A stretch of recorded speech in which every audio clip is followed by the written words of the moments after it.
নমস্কার বন্ধুরা, আরেকটা ভিডিওতে স্বাগত।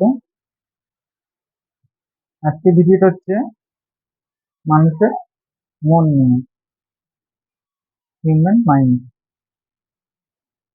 মনের বিজ্ঞানকে বলা হয় মনোবিজ্ঞান, ইংরেজিতে যেটাকে বলে সাইকোলজি। তাহলে এই সাইকোলজির ফাদার যাকে বলা হয় তিনি হচ্ছেন সিগমন্ড ফ্রয়েড। উনি প্রথম যিনি মনকে নিয়ে বৈজ্ঞানিক ভিত্তিতে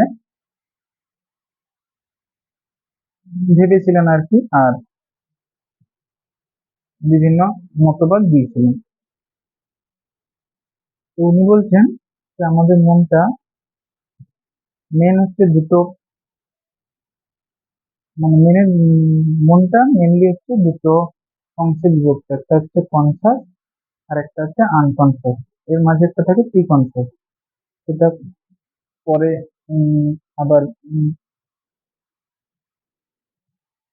অনেক যারা নতুন সাইকোলজিস্ট এসেছেন তারা আবার সেটাকে সাবকনসিয়াস বলছেন। আমাদের ইন্ডিয়াতেও সাবকনসিয়াস নিয়ে অনেক কিছু দর্শনে, ইন্ডিয়ান সাবকনসিয়াস নিয়ে ইন্ডিয়ান দর্শনে অনেক কিছু বলা আছে, সেগুলো নিয়ে পরে আলোচনা হবে। এখন মেনলি যেটা হচ্ছে তাহলে হচ্ছে মেনলি হচ্ছে কনসাস আর আনকনসাস। একটা হচ্ছে সচেতন আর একটা হচ্ছে অচেতন। ফ্রয়েড বলেন যে মানুষের মনটা হচ্ছে একটা আইসবার্গের মতো, সমুদ্রের ভেতরে থাকা একটা আইসবার্গের মতো। আইসবার্গ মানে হচ্ছে কিরকম, আইসবার্গের হচ্ছে কিছুটা অংশ উপরে থাকে আর তার বেশিরভাগ অংশটা থাকে হচ্ছে জলের তলায়। আমাদেরও যেটা সচেতন মন সেটা হচ্ছে যেটাকে আমরা দেখতে পাচ্ছি, সেটা হচ্ছে কিছুটা পার্ট। এটা আমরা যেটা লোককে দেখাই বা সবাইকে দেখাই সেটা হচ্ছে খুব কম অংশ, যেটা হচ্ছে কনসাস।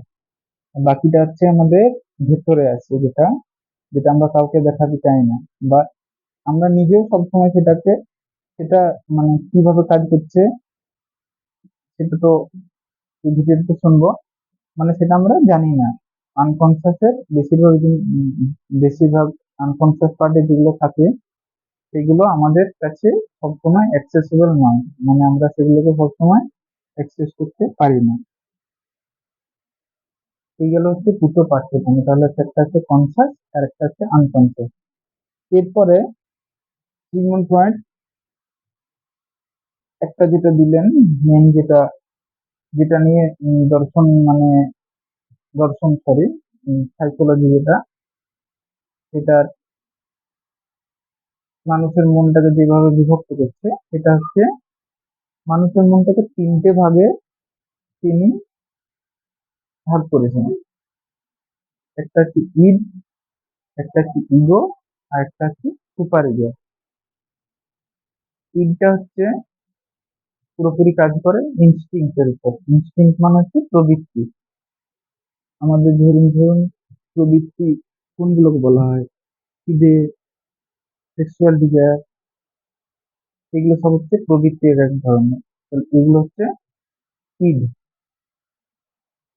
আর একটা হচ্ছে ইগো। ইগোটা হচ্ছে যেটা আমাদের পার্সোনালিটি, যেটা আমাদের রেশনাল মাইন্ড, মানে যেটা আমাদের বাস্তববাদী মন। আর একটা হচ্ছে লাস্টেরটা হচ্ছে সুপার ইগো। সুপার ইগোটা হচ্ছে আমাদের মোরাল, বিবেক, এগুলোর এগুলোকে নিয়ে হচ্ছে সুপার ইগো। প্রথমে আসে হচ্ছে ইড, একটা শিশু জন্মানোর প্রথম থেকে তার মধ্যে যেটা থাকে সেটা হচ্ছে ইড। ধরুন একটা শিশু কি, একটা বাচ্চাকে দিয়ে সবচেয়ে ভালো এটা বলা যায়। একটা বাচ্চা ধরুন, সে বাচ্চারা তো কোনো নিয়ম কানুন মানে না, সে যা যা খুশি করতে চায়। সে যখন সে খেতে চায়, কারোর কথা সে সে তো ভাবছে না যে কে কি ভাবছে। তাহলে ঈদ হচ্ছে এটা, যে কোনো, সে শুধু নিজেকে স্যাটিসফাই করতে চায়। ঈদটা কাজ করে হচ্ছে, মেনলি কাজ করে হচ্ছে প্লেজার প্রিন্সিপালের মাধ্যমে। মানে ওর মেন কাজটা হচ্ছে মস্তিতে থাকা। ও কোনো না কোনো নিয়ম মানবে বা কোনো নিয়ম বুঝতে চাইবে। এরপরে আসছে হচ্ছে ইগো। মানে বাচ্চাটা যখন একটু বড় হতে থাকে তখন এই ইগোটা কিন্তু, ইগোর যেমন একটা বাংলা মানে যে দম্ভ, এটা কিন্তু সেই দম্ভ নয়। ইগোটা হচ্ছে এটা কি পার্সোনালিটি। মানে বাচ্চাটা বড় হওয়ার সাথে সাথে তার মধ্যে একটা পার্সোনালিটি তৈরি হয়। সে আস্তে আস্তে বুঝতে শেখে যে এরকম ভাবে সবাই এরকম কাজ করছে, এগুলো দেখতে শিখে, সে বুঝতে শিখে। তারপরে আসছে সুপার ইগো। সুপার ইগোটা হচ্ছে মানে আমরা মেনলি নৈতিকতা, আমরা নিয়ম কানুন শিখি যে এটা ভালো নয়, এই কাজটা করা চলবে না, এগুলো হচ্ছে সুপার ইগো। তাহলে ইগ, তারপর ইগো, তারপর হচ্ছে সুপার ইগো। এখন ফ্রয়েড বলছেন যে মানে আমরা যদি ব্যক্তিত্বে বিকাশ করতে চাই, মানে আমাদের যেটা পার্সোনালিটির বিকাশ, যেটা এটা করার জন্য আমাদেরকে সবচেয়ে গুরুত্ব দিতে হয় ইগোর উপরে। বলা হয় যে একজন যদি, ধরুন একজন কোনো নিয়ম কানুন মানছে না, সে যদি পুরোপুরি ঈদের বসে কাজ করে, ঈদ কি বললাম, প্রবৃত্তি, সে যেটা চাইছে সেটাই যদি সে করতে চায়, তাহলে কি হবে, সমাজে কি হবে বুঝতে পারছেন তো? তাহলে একজন যদি পুরোপুরি ঈদের ভিত্তিতে কাজ করে, তাহলে সে তো ডাকাত বা এই ধরনের মানে খারাপ কাজে লিপ্ত হয়ে যাবে। আবার একজন যদি সুপার ইগো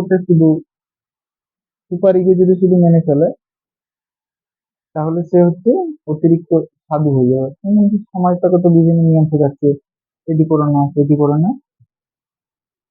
এই দুটোর মাঝখানে একটা ইগো, যে হচ্ছে আমাদেরকে শেখাচ্ছে যে কোনটা আমাদের করা উচিত নয়, আর কোনটা আমাদের করলে আমাদের সেটা বিকাশ হবে, সেইটা হচ্ছে ইগোর কাজ।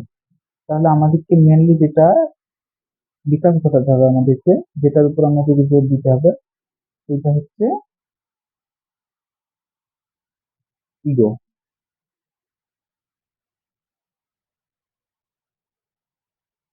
ভিডিওটা বেশি বড় করলে বড় হয়ে যাবে। আমি এর উপরে পরে আবার ভিডিও বানাবো যে কিভাবে আমাদের ইগোটাকে ডেভেলপ করতে হয়, কিংবা ঈদ থেকে শক্তি কিভাবে আমাদেরকে নিতে হয়। মানে মানুষের মেন চালিকা শক্তি কিন্তু হচ্ছে ঈদ, যেটা আছে আনকনসিয়াসে, সেটা থেকে আমাদের মেন শক্তি আসছে। কিন্তু সেটাকে কিভাবে কাজে লাগাতে হয়, এটা অনেকগুলো প্রসেস আছে যেগুলো ফ্রয়েড বলে গেছেন। যেমন একটা হচ্ছে সাবলিমেশন, আবার অনেক কিছু প্রসেস আছে। তো সেইগুলো নিয়ে আবার পরে পরে ভিডিও বানাবো। তাহলে এখন হচ্ছে মেনলি আমরা ভিডিওটাতে কি জানলাম যে তিনটে পার্ট: ঈদ, ইগো আর সুপার ইগো। আর আমাদেরকে আমাদের বিকাশের জন্য মেন যেটা কাজ করতে হবে সেটা হচ্ছে আমাদের ইগোকে ডেভেলপ করা। ঠিক আছে, থ্যাংক ইউ।